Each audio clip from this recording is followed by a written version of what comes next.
오늘 하나님께 주신 말씀은 요한복음 20장입니다.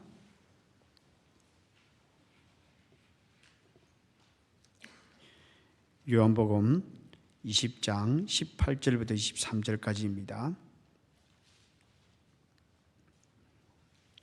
제 성경으로 신약 183페이지에 있습니다.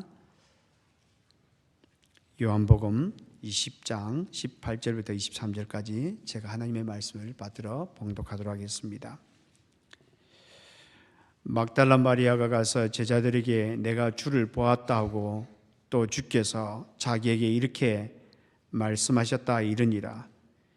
이른 날 곧 안식 후 첫날 저녁 때에 제자들이 유대인들을 두려워하여 모인 곳의 문들을 닫았더니 예수께서 오사 가운데 서서 이르시되 너희에게 평강이 있을지어다. 이 말씀을 하시고 손과 옆구리를 보이시니 제자들이 주를 보고 기뻐하더라. 예수께서 또 이르시되 너희에게 평강이 있을지어다. 아버지께서 나를 보내신 것 같이 나도 너희를 보내노라. 이 말씀을 하시고 그들을 향하사 숨을 내쉬며 이르시되 성령을 받으라. 너희가 누구의 죄든지 사하면 사하여질 것이요 누구의 죄든지 그대로 두면 그대로 있으리라 하시니라. 아멘. 오늘 이렇게 말씀을 전해주실 분은 우리 조영구 목사님이십니다. 이 시간 나오셔서 말씀을 전해주실 때 주의 은혜가 풍성하게 임하게 되기를 주님의 이름으로 축복합니다.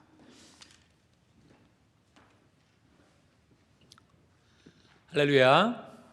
우리 하나님은 살아계십니다. 살아계신 하나님의 은혜가 오늘 말씀 듣는 모든 분들에게 풍성하게 임하기를 간절히 바랍니다. 오늘 말씀은 고난과 권세 그리고 권위에 대한 그런 말씀을 함께 나누고자 합니다. 여러분 생각해 보시죠. 여러분은 얼만큼의 고난 또 권세를 사용하기 원하십니까? 또 여쭤본다면 여러분은 어느 정도의 고난을 지금 가지고 있습니까? 어느 정도의 권세를 지금 가지고 있습니까? 또 삶 가운데 돌이켜보면 여러분의 삶 가운데 어느 정도의 권세를 지금 사용하고 있습니까? 어느 정도의 고난을 사용하고 있습니까? 한국 사람들은 권세, 권력 이렇게 이야기하면 나 그런 거 관심이 없습니다. 그런 분들이 많이 있죠. 좀 부정적인 그런 개념을 가지고 있죠. 근데 이 권세와 고난은 돈과도 약간 비슷합니다. 돈의 권세 이렇게 한번 해볼까요? 생각해 보시죠. 여러분, 돈의 권세, 돈을 사용할 수 있는 권한 얼만큼 갖기를 원하십니까? 돈의 권세, 돈을 사용할 수 있는 그런 권한 여러분 얼만큼 가지고 있습니까? 또 현재 그런 삶 가운데 돈의 권세, 돈의 권한 얼만큼 사용을 하고 있습니까? 오늘 요한복음 20장에서 예수님은 제자들에게 권세를 주십니다. 특별한 그런 권한을 주시고 있습니다. 어떤 권세를 주실까요? 어려운 말로는 사죄의 권세 그렇게 이야기합니다. 쉽게 푼다면 용서하는 그런 권한 이걸 주시는 것입니다. 여러분 살면서 용서의 그런 권한, 사죄의 권세 사용하는 분을 보셨습니까? 내가 당신의 죄를 사합니다. 당신 죄를 지었군요. 당신의 죄를 용서하겠습니다. 이런 분을 보셨습니까? 사죄의 권세는 정말 강력한 것이죠. 돈의 권세와는 차원이 다른 것입니다. 정말 강력한 것이지요. 그래서 예수님 당시에 예수님께서 사람들 앞에 내가 너의 죄를 사노라 이렇게 이야기했을 때도 유대인들이 깜짝 놀랐습니다. 사람 중에 누가 죄의 용서를 할 수 있단 말이냐. 깜짝 놀랐던 것이지요. 죄의 용서 정말 강력한 거거든요. 어떤 사람이 나한테 잘못했다면 미안하다 그랬을 때 괜찮습니다 이렇게 이야기할 수는 있죠. 그런데 어떤 것은 나와 상관이 없는 죄, 그냥 그 사람이 지은 그런 죄에 대해서 내가 당신의 죄를 용서합니다 이렇게 이야기할 수 있겠습니까? 굉장히 어려운 일이죠. 그런데요, 예수님은 오늘 제자들에게 이 사죄의 권세, 용서하는 그런 권한을 지금 주시고 있는 겁니다. 용서의 권한을 주신다면 제자들이 어떠한 그런 상태이겠습니까? 어떠한 그런 사람이 용서의 권한을 받아야겠습니까? 분명히 그 사람은 신실한 사람이 돼야 될 거고요, 착한 사람이 돼야 될 거고요, 결코 죄를 짓지 않는 그런 사람이 되어야 할 것입니다. 그런데요, 오늘 말씀에 보면 그게 아닌 겁니다. 제자들의 그런 상태가 뭐 신실하기는커녕 믿음이 부족하고 고집쓰고, 그리고 심지어는 의리도 없는 그런 상태에 있는 것입니다. 의리도 없는 사람, 삶이 신실하지 못한 사람, 무서워서 지금 벌벌 떨고 있는 사람, 이런 사람들에게 어떻게 사죄의 그런 권세, 용서하는 그런 고난을 줄 수가 있는 것입니까?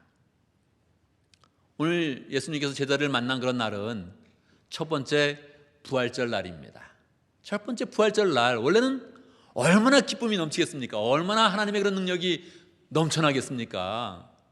그런데 제자들은 지금 무서워서 문을 닫고 걸어 잠그고 가만히 있는 것입니다. 오늘 본문에서 18절에 보면 막달라 마리아가 와서 내가 예수님을 보았다 이야기를 했습니다. 누가복음에 보면 엠마오에 가던 그런 제자들이 돌아와서 내가 부활하신 예수님을 만났다 이야기를 했죠. 여러 곳에서 소문이 들려오고 증인들이 와서 예수님의 부활을 이야기하는 것입니다. 그런데 제자들은 부활을 믿지 않았습니다. 부활은 있을 수 없는 일이다 이렇게 생각하고 있는 거예요. 믿음이 없는 거예요. 믿음. 그리고 문을 걸어 잠그고, 그리고 무서워서 계속 떨고 있는 것입니다. 예수님이 십자가 지는 그 순간에도 제자들은 나와서 우리 예수님에게 이렇게 할 수 없습니다. 그런 사람이 아무도 없었던 거죠. 사람이 믿음이 부족하면 의리는 있어야 되거든요. 그렇지 않습니까? 그렇죠? 할렐루야. 좀 더 세게 해주세요. 그렇지요? 할렐루야. 사람이 신앙생활 하다 보면 믿음이 떨어질 수 있습니다. 그때 의리로 버티는 거거든요. 의리를 버텨야 되는데 의리까지도 없어요. 지금 예수님에 대한 의리, 이것도 상실하고 믿음도 없고, 예수님이 이미 부활하셨는데 그것도 믿지 못하고, 증인들이 와서 지금 고백하고 있는데 그것도 믿지 않고 버티고 있는 것입니다. 그 자리에 주님이 찾아오신 거예요. 주님의 마음이 어땠을까요? 아유, 이것들을 정말, 그런 마음이 들었겠죠. 그러지 않았겠어요? 십자가를 질 때 예수님을 부인했던 그런 베드로, 다 도망갔던 그런 제자들, 이 생각하면 예수님의 그런 그 마음도 불편함이 있었겠죠. 섭섭함이 분명히 있었을 것입니다. 예수님을 부른 제자들은 어땠을까요? 정말 부활하셨네? 기쁘기도 하지만 얼마나 불편했겠어요. 예수님을 부인했고 예수님이 십자가 치는 동안에 계속 도망 다녔고 예수님이 부활하신 다음에도 믿지 못했다면 제자들의 마음은 얼마나 불편했겠습니까? 예수님께 나타나셔서 첫 번째로 인사하는 것입니다. 평강이 있을지어다, 샬롬, 그렇게 이야기를 한 것이죠. 요한복음은 이렇게 그냥 이야기했지만 마가복음에 보면 예수님께서 제자들에게 나타나사 두 가지를 가지고 책망을 하십니다. 첫 번째는 믿음이 없는 것, 두 번째는 완악한 것, 고집 쓴다는 거죠. 예수님에 대한 그 믿음이 부족했던 것, 그리고 그들이 예수님의 부활에 대해서 믿지 못하고 계속 자기 생각으로 부활은 있을 수 없다 이렇게 이야기하는 것, 그것에 대해서 예수님께서 책망을 하시는 것입니다. 당연하겠죠. 어떻게 사람이 그럴 수가 있어요? 제자와 스승의 관계라면 3년 동안 그렇게 함께 동고동락했다면 어떻게 그럴 수가 있었겠어요? 우리 예수님에 대해서 어떻게 그럴 수가 있어요? 그런데 요한복음에서는 지금 더 큰 그런 축복을 주려고 이 부분을 빼고 이야기하는 것입니다. 그냥 이야기하는 거죠. 평강이 있을지어다. 야단받아야 마땅한데 예수님 인사를 그냥 하는 거예요. 그리고 예수님께서 제들에게 이제 말씀을 하는 겁니다. 그들의 그런 삶을 바꾸려고 하는 거예요. 그들의 삶을 바꿔서 사죄의 권세를 지금 주시려고 하는 거예요. 아직 제자들은 불안한 마음인데, 아직 신실하지 못한 그런 마음인데, 의리도 없는 그런 상태인데, 예수님께서 이들의 상태를 아시니까 예수님께서 후 하시면서 말씀하시는 것입니다. 성령을 받아라. 할렐루야. 성령을 받아라. 그렇게 말씀을 해주시는 것입니다. 그들의 심령 가운데 있는 불안함과 그들의 심령 가운데 있는 그 절망의 그런 상태를 이제 바꿔주시는 거예요. 나는 부활했다. 할렐루야. 부활해서 이제 그들에게 새로운 그런 하나님의 영을 부어주시는 것입니다. 성령을 받아라. 성령을 받아라. 그리고 주님께서 이제 말씀하시는 것입니다. 내가 너희를 세상 가운데로 보낸다. 보내는데 뭐를 가져가겠어요? 고난을 가져가라는 거예요. 고난. 어떤 고난이에요? 용서하는 그런 고난, 사죄의 권세를 가지고 이 세상으로 나가라. 그렇게 말씀하는 거예요. 어느 정도냐면 너희가 만약 세상에 나가서 죄인을 만났을 때, 죄를 보게 되었을 때 죄를 용서한다면 그 죄는 없어질 것이다. 너희가 그 죄를 보고 가만히 있는다면, 어떤 사죄의 그런 선포를 하지 않는다면 그 죄는 그대로 남을 것이다. 여러분 굉장하지 않습니까? 이건 성경에 기록된 그런 말씀이기 때문에 여러분들이 이미 많이 이 본문을 읽었을 것입니다. 오늘도 성경 통독을 한 분이 또 이렇게 광고에 나왔는데, 꾸준히 성경을 읽는다면 이 내용이 이 성경 안에 있다는 것을 여러분 이미 알고 계셨죠. 그러나 워낙 엄청난 것이기 때문에, 워낙 큰 것이기 때문에 이거를 나에 대한 것이다, 우리에 대한 것이다 이렇게 생각하는 분은 많지 않았을 것입니다. 여러분, 왜 예수님은 두려워하는 그런 제자들, 좌절하고 있는 그 제자들에게 찾아오셔서 이 권세를 주시는 것입니까? 믿음도 없는 그런 사람, 고집 쓰는 사람, 왜 이 사람을 찾아와서 이 사죄의 그런 권세를 주시는 것입니까? 예수님께서 이 권세를 주지 않으면 이 세상은 죄악 가운데 그대로 있는 것입니다. 어둠의 그런 세력 가운데 그대로 있는 것입니다. 두렵고 떨림과 절망 가운데 그대로 이 세상이 있는 것입니다. 그러니까 주님은 나타나셔서 이제 제자들을 먼저 성령을 주시면서 바꾸시고, 주님의 은혜 가운데 그들을 회복시키시고, 그리고 사죄의 권세를 주셔서 제자들을 통해서 이 세상을 바꾸어 가려고 하는 것입니다. 제자와 같은 그런 사람들이 이 세상 가운데는 많이 있죠. 절망 가운데, 믿음이 부족한 가운데, 고집 쓰면서 완악한 가운데, 불신앙 가운데 있는 그런 사람들이 너무나 많은 것입니다. 하나님은 우리를 행복하게 이 세상을 만드셨는데, 하나님 우리를 행복하게 살라고 우리를 창조해 주셨는데, 이 세상 가운데 행복한 그런 사람이 많지 않습니다. 그렇지 않아요? 왜 행복하지 못할까? 사람들은 왜 행복하지 못할까? 왜 그렇습니까, 여러분? 먹고 살기 힘들어서 그래요? 그렇습니까? 그렇지 않습니다. 세상은 계속 사업이 어려운 것 같아도 계속 이 전체 역사를 보면 끊임없이 기술과 문명이 발달되어 와서 사람들이 먹고 사는 건 어쨌든 조금씩은 나아졌습니다. 저도 어린 시절과 지금 생각해 보면요, 완전히 너무 호강하고 있는 거죠. 목사가 무슨 그렇게 호강을 하겠어요? 그렇지만 어린 시절에 비교해 보면, 보리밥을 먹던 그런 시절, 밥도 잘못 먹던 그런 시절, 반찬 하나만 있어도 좋아하던 시절에 비하면 지금은 완전히 호강하고 있는 거죠. 어떤 조금씩은 나아지는데도 우리의 그런 삶은 그렇게 행복하지 않은 거예요. 여러분, 행복은 잘 사는 그런 나라의 사람들이 행복을 느끼지 않습니다. 못 사는 사람들이 행복 지수가 훨씬 높다는 거예요. 어떤 분이 인도에 가서 선교를 하는데 아침에 일어나 보면 사람들이 화장실에 줄을 쫙 서 있다는 거예요. 근데 보면 자기가 보면 200명에서 한 400명, 온 마을 사람들이 거기서 쫙 서 있다는 거예요. 그래서 화장실 가고 싶은데 줄이 서 있으니까 너무 급한 거죠. 그래서 그 다음날 또 일찍 가봐도 한 50명은 앞에 딱 서 있다는 거예요, 항상. 그래서 이분이 너무 답답해서 이야기했다는 거죠. 아니, 왜 이 마을에 화장실 공동으로 쓰냐? 화장실 몇 개 더 만들어라. 그러면은 줄도 짧아지고 빨리 볼일도 보고 일을 하지 않냐? 그렇게 이야기했다는 거예요. 인도 사람들이 그렇게 이야기하대. 왜 그래야 됩니까?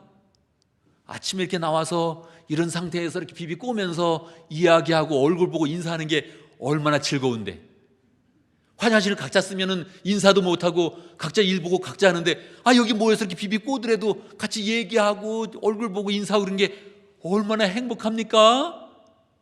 그렇게 이야기했다는 거예요. 이게 실화입니다, 실화. 여러분, 물질이 좀 많아진다고 행복한 게 아니에요. 좀 살기 좋아진다고 행복한 게 아니에요.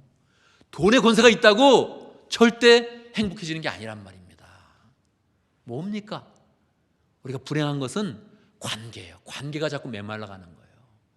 관계가 깨어지는 거예요. 사람이 그런 관계가 자꾸, 옛날에는 사소한 거 가지고 함께 웃을 수 있었고 모일 수 있었고 즐거워할 수 있었는데, 지금은 자꾸 자기 중심으로 이기적인 그런 삶으로 자꾸 현대의 그런 삶이 나가는 거예요. 관계가 깨지는 거예요. 관계가 웃고 넘어갈 수 있는 일에 섭섭함이 느끼고, 그래서 안 본다는 그런 사람이 많아져서 시간이 갈수록 친한 그런 친구가 없어지는 겁니다. 우리 주님이 이러한 인생을 완전히 꿰뚫고 있는 거예요. 꿰뚫으시면서 말씀하는 겁니다. 너희는 지금 나가서 세상에서 사제의 권세를 선포해야 된다. 제자를 보면서 먼저 아셨죠. 제자를 보면서 먼저 아신 거예요. 난 너희의 상태를 안다. 너희의 상태, 의리도 없고 믿음도 없고 고집쓰고 지금 불안해서 좀 떨고서 지금 문 닫고 있는 너의 상태를 안다.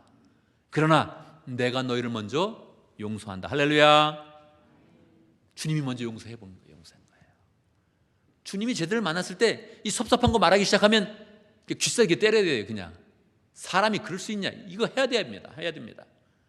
그러나 주님이 먼저 용서하시고, 샬롬, 평강이 있을지어다.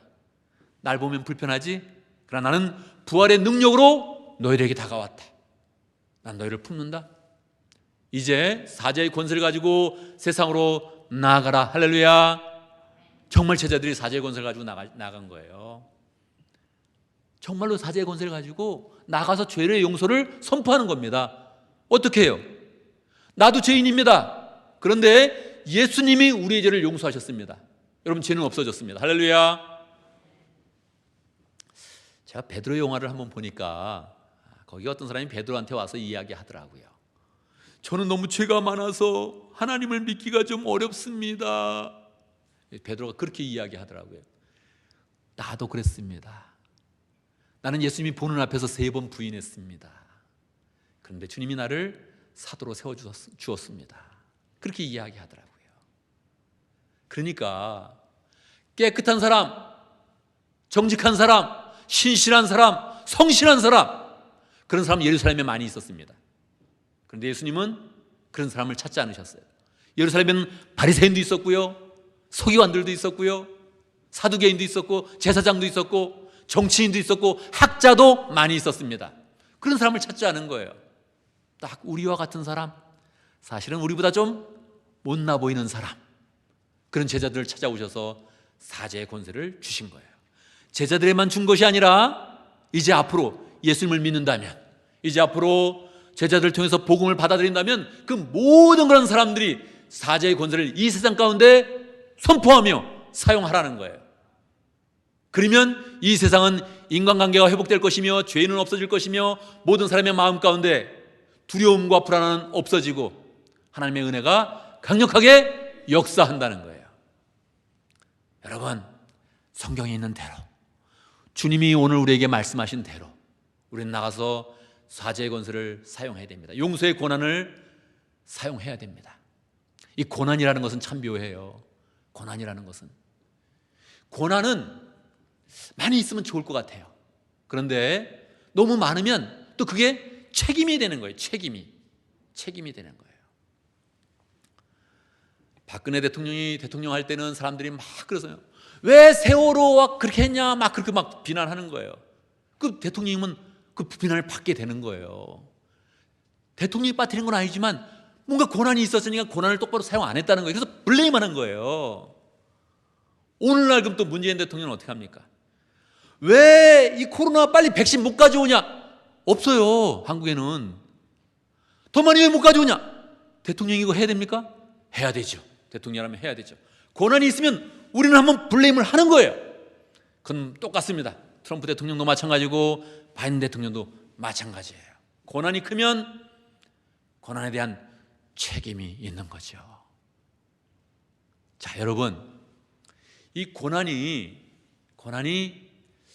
무조건 많이 가질 수는 없는 것인데 우리 주님이 주신 만큼은 가져야죠. 주님은 제자들에게 말씀하신 거예요. 가서 죄 용서를 선포하라. 죄 용서를 그냥 선포해라. 하면 없어질 것이다.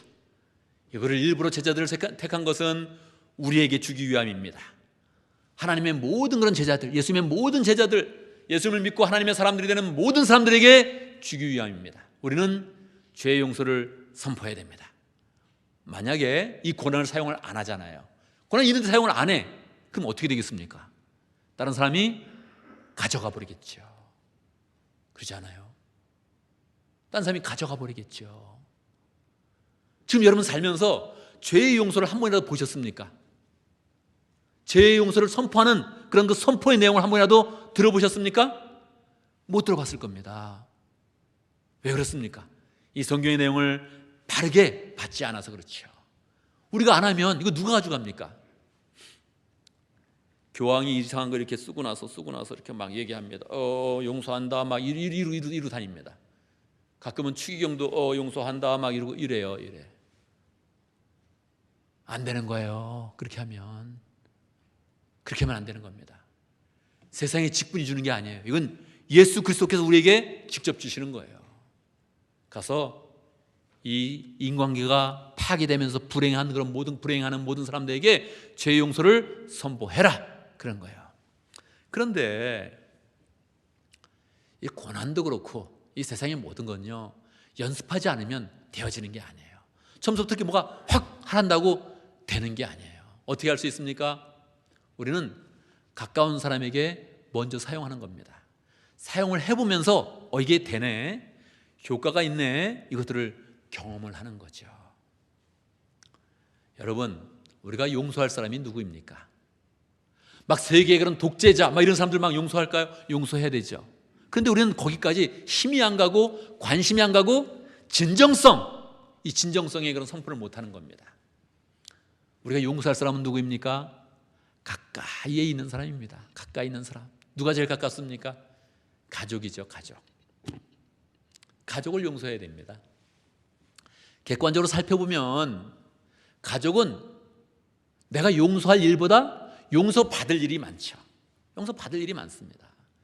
아유, 그때 내가 불효했지. 그때 내가 친구들한테 모질게 말했네. 그런 게 많아요.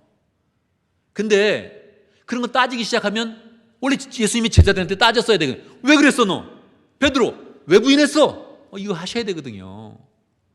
요한 그렇게 가깝더니 뭐 한 거야? 너희들 왜 도망 다녔어? 이거 해야 되거든요. 근데 안 하신 거예요. 안 하시고 그냥 성령 주시고 사람을 바꿔서 세상으로 파송하시면서 사제 권세를 그냥 주신 거예요. 그러니까 우리는 가족을 보면서 이 객관적으로 따져보면 아마 잘못한 게 더 많을 거예요. 후회가 더 많을 거예요. 근데 그거에 이렇게 얽매이지 말라는 거예요.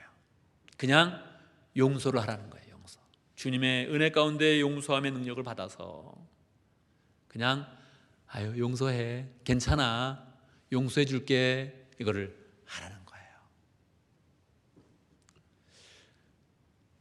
심지어는 여러분 돌아가신 분들에 대해서도 마음에 생각해 보세요. 마음에 섭섭함이 있을 때, 마음에 안타까움이 있을 때 다 용서합니다. 그냥 선언해 버리는 거예요. 자꾸 하나님의 이름으로 선언해 버리는 거예요. 그 영혼을 위해서가 아니고 나를 위해서, 우리를 위해서 선언을 해야 되는 거예요. 가족은 1단계니까 굉장히 쉽습니다. 정말 어려운 것은 교회죠. 교회. 이게 진짜 항상 영적으로 훈련받으면서 씨름을 하는 그런 과정입니다. 이 교회 생활을 주일날만 와서 이렇게 안녕하세요, 잘 지내셨죠? 할렐루야. 그리고 평안하세요. 이렇게 지나가면 갈등이 없어집니다. 그런 갈등이 없어요. 근데 교회 생활을 진지하게 하고 공동체를 이루면서 하고 믿음의 가족이 되어서 교회 생활을 하게 되면, 그러면 갈등이 항상 나오게 돼 있습니다.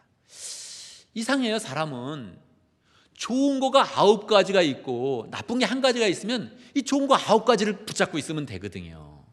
그런데 그렇게 안 돼요. 나쁜 게 기억이 많이 돼요. 그래서 시간을 오래 보내고 나면 이 좋은 기억보다 안 좋은 기억이 자꾸 더 쌓여가는 거예요. 저는 우리 교회에서 공동체 생활을 하거든요. 그래서 그냥 같이 본 거예요. 개척 때 같이 있어가지고 지금까지 한 20년을 계속 같이 있었던 거예요. 같이 살고 평소에도 막 만나고 밥도 같이 먹고 이걸 많이 한 거예요. 그러니까 오래 있으면 얼마나 좋아요. 형제처럼 살고 할렐루야, 믿음으로 막 믿음의 형제자매가 되어서 할렐루야, 너무 좋은데 좋은 것 플러스 나쁜 것도 있었는데 나쁜 게 오래 기억에 남아요. 그래서 얼굴을 보면 웃는 얼굴보다 조금 인상 쓰는 얼굴이 더 많이 나오는 거예요. 이게 사람의 속성이에요, 속성. 그래서 이거를 자꾸 예수님이 나를 용서하셨다, 예수님은 나에게 용서의 권한을 주셨다, 여기서 시작하는 거예요. 내 생각에서 시작하는 게 아니고, 내 마음에서 시작하는 것이 아니고 예수님의 은혜에서 시작하는 거예요. 그리고 가까운 사람을 용서하는 거예요. 객관적으로 살펴보면 당신 잘못이야, 그럴 때가 더 많을지 몰라요. 객관적으로 보면 당신이 문제네, 당신 성격이 나쁘네, 당신 성격이 까칠하네, 그럴 수 있어요. 근데 예수님은 그걸 안 따지세요. 할렐루야, 할렐루야. 이게 너무 좋은 거예요. 기분이 좋은 거예요. 예수님 한번 따지기 시작하면 우리가 다치거든요. 근데 안 따지세요. 이거를 안 따지시고 그냥 네가 용서해라 그러는 거예요. 따져보면 내가 더 많이 잘못했다니까요. 내가 욕심을 냈고, 내가 이기적이었고, 내가 바르지 못했네. 근데 주님은 그렇게 하기 시작하면 우리가 다치니까, 아예 아무것도 못하니까 주님이 그냥 우리에게 말씀하시는 거예요. 네가 용서해라, 용서해라. 그 용서하려고 딱 보면 하나님이 나를 용서해 주셨네, 할렐루야. 주님이 나의 모든 죄를 용서하셨네, 할렐루야. 내가 정말 나쁜 짓도 많이 했는데 할렐루야, 다 용서해 주셨네.